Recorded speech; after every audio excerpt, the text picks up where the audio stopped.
Welcome to the UNSECURITY podcast. Each week, Evan and Brad give an inside look at current information security news, breaches, best practices, and other things you should know to improve your information security.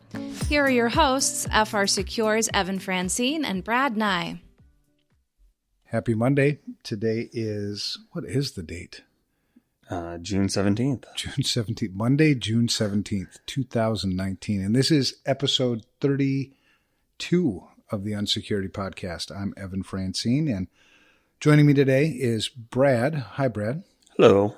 Now, you were going to lead today's show, so this is 2 weeks, 2 shows in a row, but you were tied up with some incident response work. Just a little bit. That's good to keep you out of trouble. It definitely, kept me out of trouble. Well, I saw you, last week you were sort of just kind of running all over the place. Yeah, it was a little, by Friday afternoon, I was a little fried. Well, good. I mean, maybe good. You got some rest? I did. Good. That's important. Yes. You got to keep things in balance. Yeah. All right. Well, we've got a good show planned today. 2 things that I'd like to talk about today. One is just kind of the use of information security standards in our industry. There's no shortage of standards really to choose from. And, I've seen some things, people use them well and people use them not so well. People, what standard's the right standard? I mean, do I choose ISO? Do I choose COBIT? Do I choose NIST-SP 800-53, right. Whatever, right? I mean, there's lots of them. So that's one thing I'd like to cover today. And then another thing I'd like to cover is we got an email from a listener of ours in Belgium, which you tell me is in Europe. So I've been told. Europe. Okay. That's pretty far away from here, isn't it? Yeah. Okay. Have you ever been to Europe? I have not. I have not been to Europe either. Huh. All right. Anyway, supposedly there's this place called Belgium, and there's a company there, an aerospace parts manufacturer called ASCO, ASCO, and they were hit by ransomware this month, and just kind of an interesting story. And so what we'll do in that one is we'll just go ahead and read the email that we got from the listener, because I think he brings up some good points in that email, and then talk about it. It works. Yeah, that'll be fun. So first things first, standards. Let's talk about standards. What standard is your favorite standard? And I already know what you're going to say. I know. So not a true standard, but a framework of standards. I like the NIST CSF right. Overall. If I were to be running something. But I think if we're looking at true standards, it would be the ISO. Yeah. Yeah, I like the ISO too. I think the ISO has always been sort of one of the best business-friendly standards. And so, I don't go for ISO certification. That wouldn't necessarily be, my advice. But using like ISO 27002, which is, the management techniques, seems legit, right? Yeah. So choosing a standard. So why would I choose, and this is open discussion, between right. you and I. We can debate, right? Because we respect each other. Oh, yeah. It's good to debate. Yeah. You don't want somebody you always agree with. Right. You'll be like, Evan, you're an idiot. I can't believe you said that. So, all right, let's just think. So we got, what advice would you give somebody in choosing the standard that's right for them? So ISO, COBIT, right. You've got the CSC top 20. Right. There's lots of different things. What would you think ultimately you have to understand what you're trying to accomplish and then understand what that standard does, right? So if you're manufacturing or government, you probably want to go with a NIST 853 that's a little bit more regimented in what the government's following. Sure. If you're private industry, you don't have that. Find one that is more business friendly, right? But ultimately, when you pick that standard, that's what all your policies, procedures, everything you do should support. Yeah. Driving towards compliance of that standard. Yeah. And I think, and I agree with that. I think 2 standards that, I would consider, I've never been a big fan of COBIT And if you are a big fan of COBIT, then great. I'm not saying that that's a bad thing. One of the reasons I just haven't been traditionally, when COBIT first came out, it was just so IT specific for, and I've always been this big proponent of that. This is a business issue. I'm sick of being kind of pigeonholed into IT. So that was one of the reasons why I kind of like ISO. So I've always been fond of that one. But it's like asking, what kind of route, what model or what brand of router should I buy, or what brand of firewall? Yeah. Firewalls do firewalling and standards do standardizing. Right. That's a word. I'm an author, so I get to choose words. It is a benefit. Yeah. So, okay. So your advice would be, if you've got some government stuff, maybe to deal with, mapping closer to maybe NIST SP 800-53, using 171, using, FIPS 199, kind of going through that sort of formal-ish. Only more regimented, I think. Yeah. Right. It's a little more strict, a little more prescriptive. Yeah. All right. And then if you don't have those requirements kind of deal with, maybe ISO is a good the CSF. Well, I like the CSF too, because it is a nice framework. It is a good framework. Organizes things really nicely. I think ultimately, the ISO is the way that you would want to kind of base that on. Yeah. So one of the things, and I'm just going to give kind of an example because I've run into this before. Large company, lots of regulatory requirements, has an internal audit department, and the internal audit department says the standard says this, and you're not doing this. Is that a legitimate, in your opinion? Is that a legitimate thing? Do they have a legitimate case when they say, well, the standard says you're supposed to be doing, whatever, and you're not doing whatever? It depends. Tough one, huh? Yeah. I think it depends, right? If you have a business justification, or what is the reasoning why you're not? Well, we're not doing it to the letter, but we're doing this to, compensate for it, or kind of work within the structure, but maybe not exactly what it's saying. Right. Yeah. And I agree with that. I think my advice on these instances is you blend the standard into your business. Right. Be careful not to change your business to fit the standard, right? Because there are some things that if you look at any one particular standard, the standard says this, we'll do an assessment or a risk assessment against that. And if there's no risk there, then just don't do that. Right. Yeah. You could have you could just skip something because the cost for complying with that portion of the standard it far outweighs whatever that risk may be. Yeah. Right. So, yeah. Because at the end of the day, information security is about managing risk. It's not about implementing a standard. Right. And I think sometimes people get so married to a standard that, well, the standard says I'm supposed to do this, so come hell or high water, we're doing this. That's not the way they're meant to be used. No. And again, I'm going to go back to as long as you can justify why, right? Show that you've thought about it. There's a reason behind not doing this thing. Yeah. Yeah. So I think because people who don't understand, I think, the way security works and the way standards work, just because a standard says to do, that this is the way to do something doesn't necessarily mean that you need to do it that way.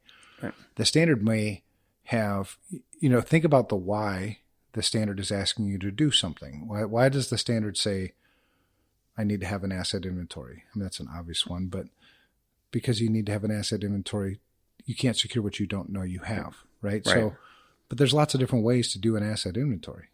There's the way the standard says it, and there's a way that I may choose to do it. They might deviate from that standard. Right. So as long as you accomplish sort of the why behind it. Yeah. I think that makes sense. The what and the how that's in the standard, maybe you've got other ways to do the what's and the hows. Well, and I think, that's where some of those, the 853 and all that, where it's much more regimented, where I think if you have less wiggle room. Right. It's very prescriptive. They're very much, do these things in this order. Right. Right. And ISO and some of the others are a little more, you should have an asset inventory, but it doesn't tell you, including physical hardware, or software and data, but not how to do it. People are walking by the studio and ignoring us. No, they didn't. Oh, did they? Okay. They acknowledged. Okay. Yeah, because you have when I looked over, they were ignoring. All right, so standards, that's the way. And tell us how you use standards. I've always used them as kind of guidance. I've never implemented a standard verbatim. No. I've never done a standard because just because the standard says to do something, I don't do it. I do things in security because there's a risk there. Right. And so if the standard says to do something, yet that something doesn't address a risk that I have, then I'm not doing it. There's no value. Yeah, I think kind of it's like the framework, right? It's here's what we should be doing. Now, how do we actually do these things, or how do we address them? Is every business is different. You can't just take that standard and do it across the board the same way every time. And I've also found, another thing is a standard is a good place usually to start. Mm-hmm. So if you maybe you're newer to information security, or maybe, you're working with an organization that doesn't have an information security program, maybe using a standard as, a starting point. But you'll find as your information security program continues to mature, you'll deviate from what the standard says, and because it has to fit your company, right? Not the standard, right? And I think again, you get a lot of wiggle room around. Well, here's how we're doing this for that portion of the standard. Yeah, right. Yeah, exactly. But if you're going for certification, you sort of don't have a choice. Then you don't have a choice. Right. If you're going for ISO certification, well, then ISO is your standard. You don't have 27001, you're going to have to, define your ISMS, and you're going to have to and they don't mess around either. No. It's a lot of work. And on the, on the government side, the NIST SP 800-53, if you're going for, if you have to be FISMA compliant, it's a lot of work. You don't have a choice. All right. So the second thing, thanks for talking about the standard, man. Exciting. It is. Yeah.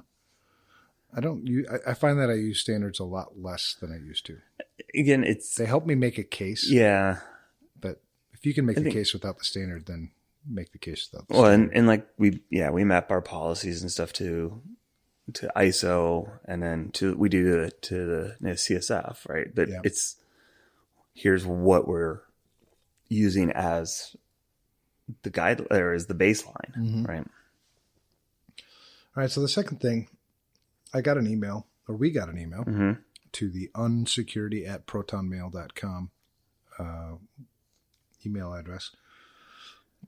It says, hey, and I'm going to go ahead and read it, and then we can talk about it. So it says, hey, Evan and Brad, I've been a listener from the beginning of your podcast and just came across this news item from my home country, which is Belgium, which is a country. Yes. I've learned. Yes. In Europe. Yes. Okay. To me, this is weird. The HR manager being the PR person. And then there's a link. I'm sorry. There's a link there to helpnetsecurity.com. It's the ASCO Ransomware attack link. It says, to me, this is weird. The HR manager being the PR person after a big cyber incident. I did a quick look on LinkedIn, but could not find anyone in the company with security in their title. Next thing, I look into the profile of the IT director, since security is sometimes put under IT, but on his profile, I cannot see any indicators that this guy might have any security qualifications or experience in the field. So this company has to give all 1,500 employees technical unemployment, in quotes, and keep extending the end date of this unemployment. They don't really communicate on what actually happened. They don't talk about ransomware either. At this moment, I am pretty confident that my incident response plan is way better than theirs, and we are a small nonprofit media company with about 100 employees. And then it's signed by, I'm not going to out the person, but by our listener. Yeah. Interesting. Yeah. So there's a couple of things. You know, it's cool that I love when people don't just take the news for the news. They actually go out and do a little bit of research themselves. So first off, kudos to the listener. Right. I love that. Yeah, I do the same thing. I'm like, I don't know if I believe that. Right. I'm going to dig a little bit. You need to look and multiple sources. But here we have a 1,500 employee company, and if you do some more background, you'll find out that it's a company that's been acquired. It was acquired recently. Yeah. By, let me find Spirit. Spirit. Yeah. I printed out a bunch of stuff for Brad and I to look at. Spirit Aerosystems, which is I think a much larger company, stateside here in Wichita, Kansas. So you have this big company, ASCO, hit by a ransomware attack. And what date did that happen? It looks like the 7th of this month, June 7th. So 7th. And what's the date today? 17th. 17th. And on the 15th, the company seemed to publicly acknowledge it. They put something on their website saying, yeah, this is what happened a little bit. We still don't know source. We don't know what type of ransomware it is. We don't know the flavor, I guess. So they had this incident and 1,500 people. So it sounds like it pretty much took down their production. Yeah. And they do some serious production too, right? I mean, it's not like their customers are, little bitty XYZ company making little XYZ part here. They make parts for the F-35. Yeah, the 737 from Boeing's a customer. Boeing. Yeah. They have plants in Belgium, Germany, Canada, and U.S., as well as office representation in Brazil and France. Well, there's your problem. No, I'm just kidding. So the plants are still, I don't know if they're still closed. We don't know that. From what I can see, I was reading an article, another one that you didn't have on here. And it seems like they're still down from the latest news. So technical unemployment. Oh my gosh, technical unemployment. So and I'm assuming now I've been in a lot of plants before.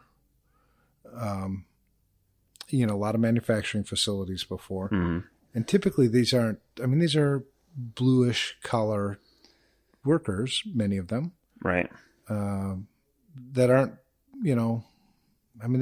they're hardworking folks, and it sucks that they said work from home. They said not work at all, I guess. Well, they sent 1,000 of the 1,400 employees home for the week on paid leave. Think about how much. Over a week now, then, right? Yeah. Well, that was that first initial week that it happened. They sent everybody home on paid leave.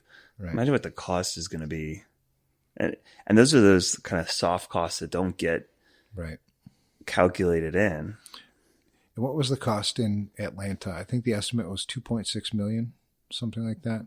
And I think the estimate right now in Baltimore, which still isn't back to normal, is like 18. Well, there was one I was reading on SC Magazine, and there was a similar ransomware. Norwegian aluminum producer Norsk Hydro. Oh, I remember that one. That was 40 million. 40 million. Yeah. Yep. So ransomware sucks. We already knew that, though. So here's the issue. So one of the issues that our listener brought up was, sort of implying, does this company at 1,500 employees ish, do they have any security chops? Do they have a security department? Do they have an incident response plan? I mean, what is in place? Because there are some tells here. The fact that the HR person, I found out who that is, and her name is public because she's the one that made the statement. Vicky Welvart? How do you say it? Do you know how you say that? She's the CHRO, Chief HR Officer. That's the person making public statements on behalf of the company on the incident, because she's quoted in one or more of these news articles. I don't know. Is that the right person? I mean, is that PR too? I don't know. Yeah, I don't know. That depends on, I guess that's, their layout of and structure. Right. And so she's been with ASCO since January of 2011 as their CHRO. Prior to that, General Motors, Belgium, paint shop manager, productile manager, paint shop. So a different sort of background than what we typically see. And I want to be really quick. I want to be hard. I don't want to judge. No. Harshly, because I don't know this person. Right. And I don't truly know, but the optics don't look awesome. I was going to say, it seems like ASCO put her in a bad position. If that's the case, right? Yeah. It doesn't seem like she has the PR background. Right. And it's not, again, not a shot at her. Right. But if they're putting her in that role. Mm-hmm. So I followed kind of the same path too that our listener did, and just looked up ASCO and looked up, how many people have security in. There is actually one person who has security in their title. It's what's the title? IT Quality and Security Administrator. Been with ASCO for 7 years. Prior to that, team leader at Hewlett Packard. And I'm not going to say their name because their name isn't quoted in the news. But if you wanted to look and find it, you could. So it's not like there's not any security person there. But the fact that it wasn't that long ago when the company was purchased either. Right. What's the name of the company again? Spirit Aerosystems. So if you do the same sort of look up of Spirit Aerosystems, you'll find that they have 52 people with security. Yeah, they definitely had. Yeah, 52 people with security in their title somewhere. And they have a chief information security officer. The director of global security at Spirit Aerosystems is a guy who spent 20 years as a supervisory special agent with the FBI. 1 year, 9 months in the private sector as a director of information security. I thought it was interesting, security incident response team. Yeah, it's but only a year and 9 months. I mean, there's a big difference between the public sector and the private sector. Mm-hmm. Things run differently in the FBI, in the U.S. government, than they do in the private sector. I mean, it's just, we've seen it happen with some of the people that we've hired over the years. Right. It's talk about standards, right? If the policy says to do it, you better damn well do it in the government. Whereas in the private sector, that may not. Right. Yeah, it doesn't work. Not like that. So, this guy, and he had a slide deck up there that I thought that was kind of interesting. Information Security 101. Then I went through that slide deck. I don't know. I mean, there's some security people, and I would think that, now I don't know where they're at with the integration either, when you've got ASCO and Spirit Aerosystems, where they're at. And I think they were saying the merger was only approved in March. Yeah, so they may not even be fully integrated at all. My guess is, probably not. And in some cases, they don't integrate. They end up running those two separate business operations. So, yeah, that would be interesting to see what kind of due diligence was done on that side of it. Right. That brings up all other, a whole bunch of other stuff, right? Yeah. Your due diligence of, prior to merger and acquisition. Are you acquiring a breach? Yeah. Thank you, Marriott. Right. I mean, yeah. So,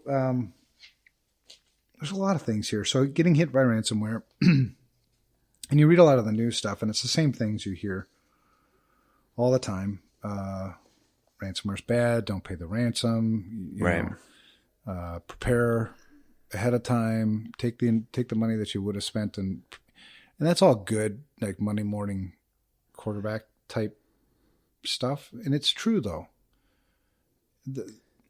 Having your organization run without an air-gapped offline backup for these things. Yeah. As well as doing what you can to prevent it up front, right?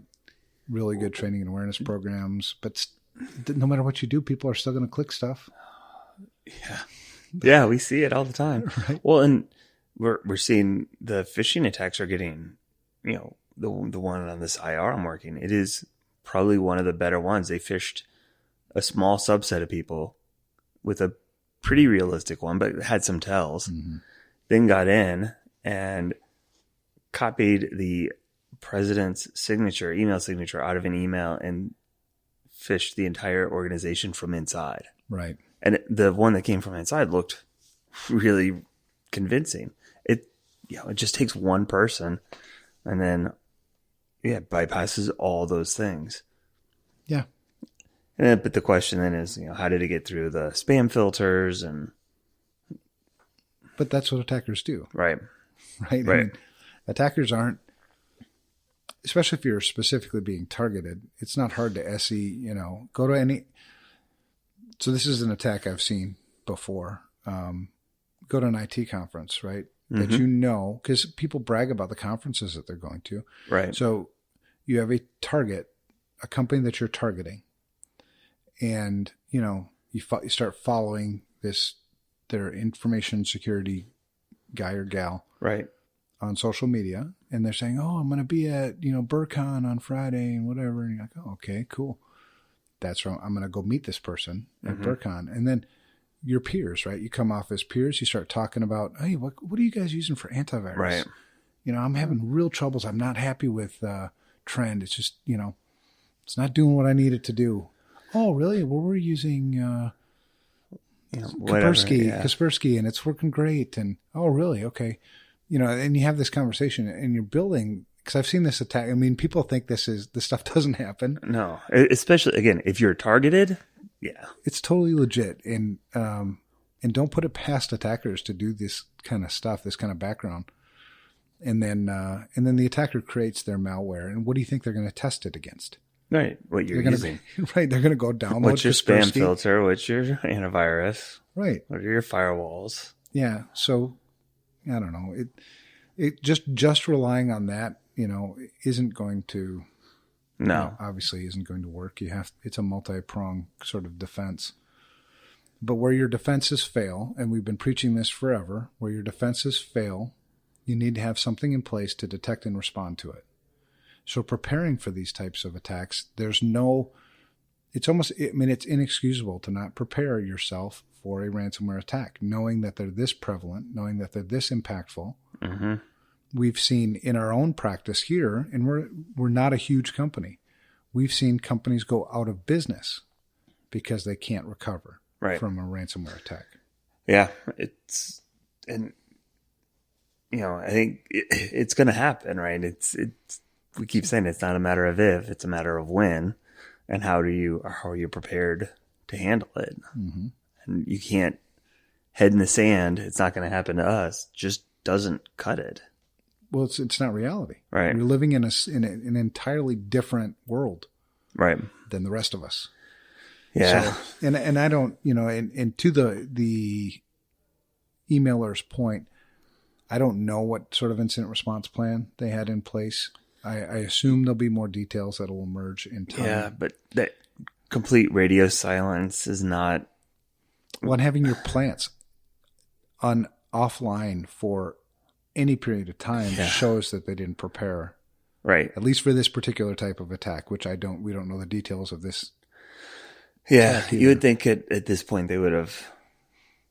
Well, so then the 15th. So interesting you said that. So ASCO released, something, and it says, and this is from Zaventem, Belgium, on June 15th at 13:30. ASCO this is their update. Their public release. So ASCO has become victim of a large-scale ransomware attack. The attack caused a serious disruption on all of our activities and impacted our ability to communicate, our available communication means. So it not only disrupted production, but communications are affected. Well, when your communication plan is email, that probably maybe an offline, or secondary channel, some sort of out of band, Well, and that's, you bring up a good point. I was just talking with somebody on another incident response and email, and they said, well, we have cell phones. And we were talking about incident response and the crossover between incident response and disaster recovery, where that, sort of takes place. And even cellular communications can be disrupted in a big event, right? So what's the third? Do we just have a meeting point? So an event has happened and you don't hear from me, meet here. Right. right? I mean, even that kind of stuff you have to have in place. Yeah. All right. So anyway, as a precautionary, I hate that. When you use precautionary as a word in a response, there was... Yeah. Anyway, as a precautionary measure, all systems have been quarantined and the activities at all our sites in Belgium, Canada, the United States, and Germany were stopped. That doesn't sound precautionary to me. No, that sounds reactionary. Holy F. Right? Turn stuff off. All right. Together with the relevant authorities, forensic and technical IT experts, we're security people. Just authorities, forensic and technical IT experts. Oh, you know. Security people are in there somewhere. Probably the forensics, I guess. People. Our teams have taken control. And see, now I said I wasn't going to judge. Look at me. Our teams have taken control over the incident. I don't know what that means either. And they shut everything down. So that's control. Yeah. There you go. So yeah, because usually taking control would be what, containment maybe? But yeah, you'd probably be well on your way to recovery. I was going to say you're probably, you've identified the fix and you've hit rock bottom and you're back up. Right. You're coming back. All right. Taking control over the incident and are committed to reduce the consequent impact on the business activities. It is because of the specific nature of the attack that we want to assess every individual IT system not to compromise security. Newsflash, security was compromised. And I'm on their website, and they have errors on there. This is sort of funny because it's like, it is because of the specific nature of the attack that we want to assess every individual IT system not to compromise security. What do you call this? Your security was compromised. It's compromised. Too late. Yeah. Unless you're talking about confidentiality, you're talking about data exfiltration, something else. And that may have been what they were worried about. Because if they're... Sure. If you're doing work for Boeing and Lockheed Martin, and it's like, oh no. Poor choice of words, maybe. Whilst. But that's why you need a PR person. But then you use the word whilst. That's an awesome word. I'm going to use the word whilst. Whilst. Quarantining the sustainability and quality of the solution and mitigation actions that are put in place. We take an approach of extreme caution as we cannot accept an impact on the security of the systems. Did it really take 8 days for them to come up with this? I'm sorry. This is not. I think the problem is, it's not. Is it a translation thing maybe? Potentially. And but again, that's why you hire. What language do they speak in Belgium? Is it Belgium-ish? Belgish? I don't know. Somebody's going to give us. I know. Somebody's going to send us. Idiot. Right. You don't even know. It is. Or are you looking it up? The language? No. Well, I clicked on a news link and I can't read it. So. All right. So we'll scan. Okay. I do recognize ransomware in it. Nice. I mean, not nice. With the help of external expertise, we installed several work streams to allow a safe and secure restoration of our systems in the different sites. We are now gradually rolling out our business continuity strategy. Oh, no. In order to restore operations, the forensics investigation is ongoing, and to date, this analysis has not identified evidence of the exfiltration of any information or the non-recoverable loss of it. Well, you got non-recoverable loss of revenue, that's for sure. Currently, our teams are putting in every effort to resolve the challenges caused by the attack. As a company, it is our priority to provide clarity, continuity, and support to our personnel, clients, suppliers, and partners. As we gradually restart our operational activities over the course of the following days, we will keep our employees as well as our involved clients, suppliers, and other stakeholders informed through the following channels. Designated contact persons have established direct communication with their contact persons from our clients, suppliers, and partners. We commit ourselves to answering as many questions as possible. We are in the process of putting together a frequently asked questions page on www.ascoindustries.com. Overall communication and press handling around this topic is being coordinated by Mrs. Vicky Welvart. Welvert? Yeah. Is that how you say that? And then our phone number, who is also at your disposal for any questions you may have. So that's that. That's their news release. And I wanted to rip on it more, just for the record, but I feel like I'm being harsh. Am I being harsh, Brad? Flemish, Dutch, French, and German. There you go. That's what they speak in Belgium? That's what it says.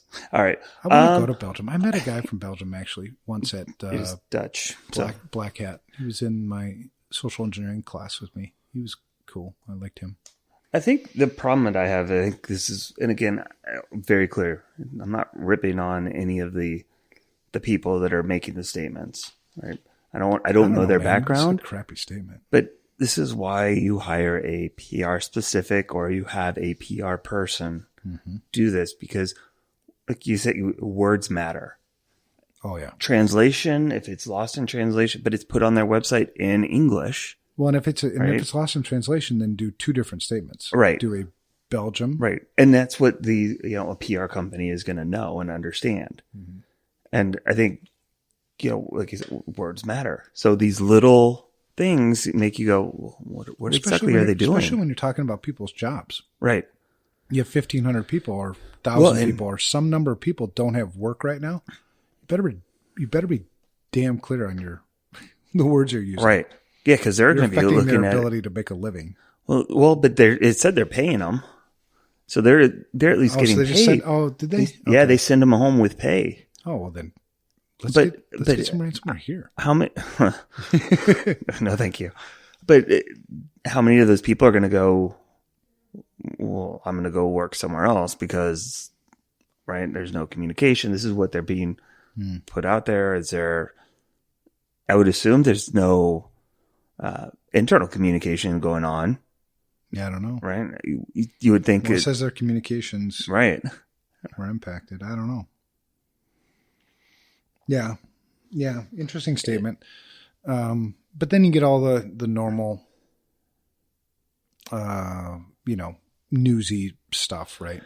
You got to have backups. You got to test, and those things are all absolutely true. Well, if you haven't prepared yourself to respond to a ransomware attack in the year 2019, when you've seen ransomware attacks all over the damn place, affecting companies of all sizes, small, large, teeny, whatever, government, if you don't have adequate protections in place to protect yourself from a ransomware, at least from recovery, if you can't protect the actual infection, protect your ability to recover within a timely period, test that stuff, right? Have an incident response plan, have communications built into your incident response plan, internal and external communications. Well, and to me, what's absolutely telling critical in that statement, it doesn't say there anything about, it doesn't reference an incident response plan.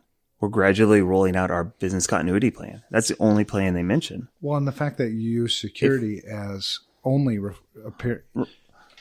affecting confidentiality. Right. Data integrity is in question. You've got certainly availability is an issue, and those are cornerstone, important, critical pieces of information security that you're just discounting here. Right. And if somebody can place ransomware on your systems that easily, you don't think they can exfiltrate? Is your right? How do you know? Are your egress and your DLP? Is it that solid? I doubt it, because you couldn't. Right. Yeah. There's a lot of issues. Yeah. Here.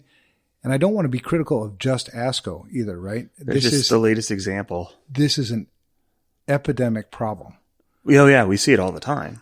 And it affects, what are the estimates now? $6 trillion will be, transferred from normal legal industry to cyber, they call them cyber criminals, crooks, it's people that take advantage of other people. And you don't just say, oh, that's just the way the world is. No, this is crap, Right. Yeah. We can't let them win. Right. It's time to get off your butt and actually do the things you're supposed to do as part of just running a normal business. This is part of business. This is how you do business in the year 2019. Right. Period. Yeah. Yeah. All right. Okay. Off my soapbox. Anyway, that's ASCO. It's frustrating. It really is. So if anybody's listening and you don't have an incident response plan, if you don't have if you haven't accounted for ransomware in your incident response plan, if you haven't accounted for communications in your incident response plan, do it. Mm-hmm. Stop listening. Put pause on your right. on your podcast right now and go out there and do it. And if you need help, if you need somebody to talk to your executive management, if you need somebody to drive this home to make this a priority, call us. We don't work. If there are any lawyers listening, sorry, we don't work like lawyers. Right. You can call us. We're here to help. It's just tiring. People's lives are affected by this crap. Yeah. Okay. Well, that was good. Did you have anything else to say about ASCO, Brad? I can't wait to see kind of the postmortem and what details come out. Mm-hmm. Yeah, me too. All right. So big thank you for our listeners. Thank you for, calling this out and, giving us something to get our blood pressure up on a Monday morning. All right, let's get to some news and then we'll wrap this thing up. So 2 news articles that I picked and we don't have to talk about them in detail. I just think they're interesting. One is from GB Hackers. Mm-hmm. Xenotime hacking group expands its target to the U.S. electric utility sector. The next news is U.S. escalates online attacks on Russian power grid. So it's kind of both going back and forth. Yeah. Well, and this is also the world we live in. We live in the new Cold War is an online cyber war. I mean, and we're at this sort of stalemate, right? It's maintaining this balance. We're in your systems, you're in our systems. Right. We could click go just as easily as you could click go. But that's what we live in. The part that sort of sucks about this war, and I'm not going to go into too much detail, is that there's collateral damage, and the collateral damage is people like you, me. Right. Yeah. There's a lot of information being collected that's not currently being used that could easily be used in the event of an attack. Right. I mean, an actual active, like flip the switch kind of thing.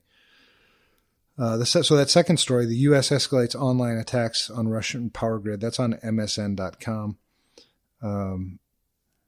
Interesting stories that you can certainly reference, from evanfrancine.com to read about it. But it's... Yeah. Do you have anything to say about it? Because I don't want to... It's almost like the new Cold War. It is. I mean, realistically, at this point, you could... I don't think it's an accident that those 2 stories came out at the same time or within, right? Hey, Russia's targeting our stuff. Guess what? Right. We're going to get theirs too. So, and the Chinese and the Iranians and the North Koreans and the Canadians. And I mean, yeah, they've all got cyber warfare capabilities. Yeah. And they're all in each other's junk and in your junk and in my junk. Yeah. Yeah, there was an interesting story I just saw from Telegram. Is the Hong Kong protesters are using Telegram, and Telegram, the company, came out and said, "Yeah, we got a massive attack DDoS from China, slowed things down, but it didn't take us down." But there's, it's always interesting when you see that stuff. Sorry, that's my that's the ding. I wonder if does it actually record that? Oh yeah. Okay. Yeah. People hear it and then people complain. It's because we are professionals. Death threats and stuff. All right. So yeah, good 2 news stories. And then the other one, Amazon has been sued over illegal retention of child recordings through Alexa. I'm wondering how that's going to play out in GDPR stuff too, because this is in the U.S. with a couple of states, but I would imagine that's going to become a big issue over in Europe. As it should. Perhaps in Belgium, as it is in Europe. That is in Europe. That's right. As so I'm told. Yeah, there's so many privacy issues with IoT and Alexa and Google Home and my God. Yeah. But people just keep buying it. Everybody wants. I know. I don't get it, man. I know. I just would never put a listening device in my home. Right. I would never put a listening device ever. Right. Not willingly and not purposefully. Right. And I saw something this morning too about Samsung, their TVs, where they're talking, you got to perform regular virus scans of your TV. I don't connect my TV to the internet. Yeah. Like nuts. But anyway, this story is e-hacking news. The title is Amazon sued over illegal retention of child recordings through Alexa. Amazon is being sued by a Massachusetts woman for unlawfully recording and storing the voices of children with its Alexa-enabled devices. The lawsuit filed in Seattle this last week. Interesting. Yeah, but like you said, it'll be interesting to see how that plays out. Yeah. Alexa is not coming into my house. Because tell me if you believe this, and then we'll wrap this thing up. Do you believe? So, no. What? No, you're not going to wrap it up? No, I don't believe. Oh, you don't believe me? I don't. Or this? This. Oh, no, I think you will. Oh, okay. I'm sort of this theory that every new technology I add into my life, I strip away a little bit of humanity in my life.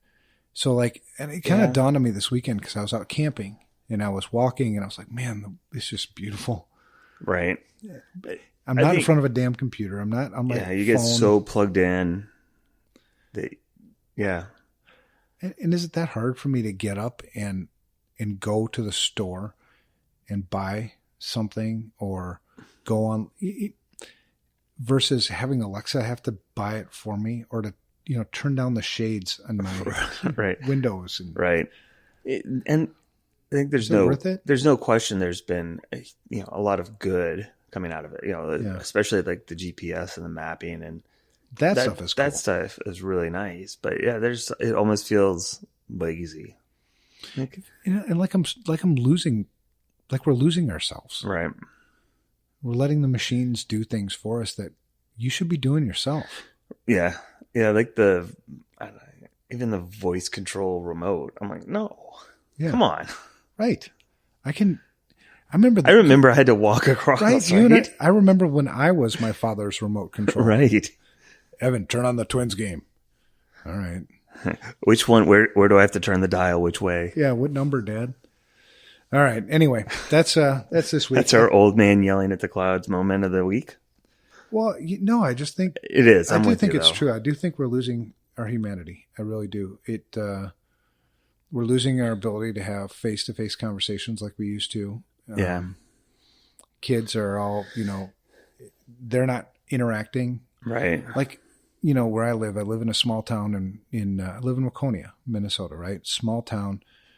And there are tons of kids who live in that. It's a suburb, right? Right.